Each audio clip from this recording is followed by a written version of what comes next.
जब तुम मंदिर जाते हो तो मंदिर जाते हुए कभी भी खाली हाथ मत जाना। कुछ भी लेकर जाओ अपने साथ, लेकिन लेकर जरूर जाना। होता क्या है कि जब तुम अपने हाथों से कभी कुछ उस मंदिर में चढ़ाते हो तो वो स्वीकार होता है, मेरे द्वारा स्वीकार होता है। और उसके बाद जब वो प्रसाद किसी और को मिलता है तो यकीन मानो तुम्हारे पुण्य दुगने हो जाते हैं। और मैं तुमसे कुछ नहीं मांगता हूं, मैं ये नहीं कहता हूं कि तुम मेरे लिए कुछ चढ़ाओ, नहीं।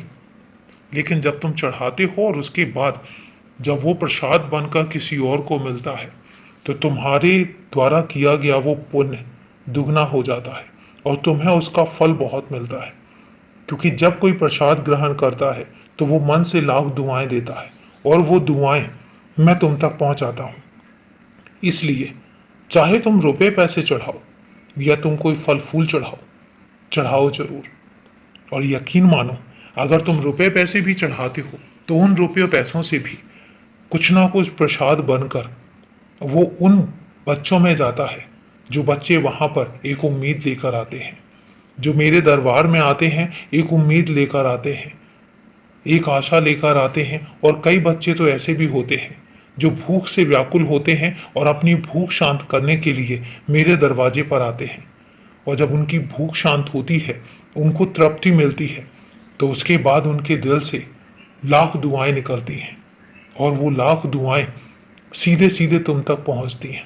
और इसलिए तुमसे कहता हूं कि मेरे लिए नहीं, अपने लिए जरूर कुछ लेकर आया करो, कभी खाली हाथ मत आओ।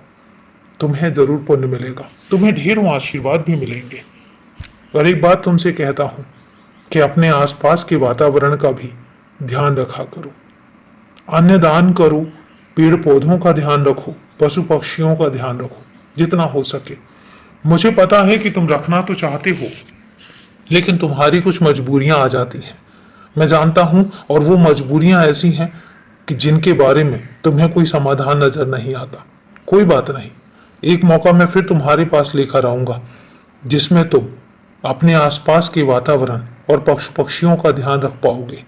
मैं जरूर लेकर आऊंगा, तुम्हें परेशान होने की जरूरत नहीं है। मैं इतना जानता हूं कि तुम दिल के सच्चे हो, तुम किसी का बुरा नहीं चाहते हो, तुम बहुत चीजें करना चाहते हो, लेकिन अभी तुम मजबूर हो।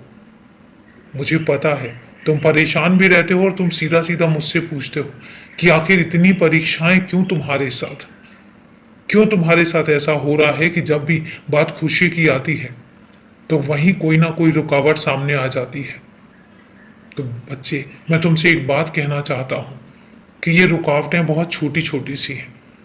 ये तुम्हारे हौसले को एक बार जांचने के लिए आती हैं, देखना चाहती हैं कि तुम्हारा हौसला कितना है। लेकिन मैं जानता हूं कि तुम बहुत मजबूत हो, इन मुसीबतों से भी निकल ही जाओगे। खुश रहो, हमेशा खुश रहो।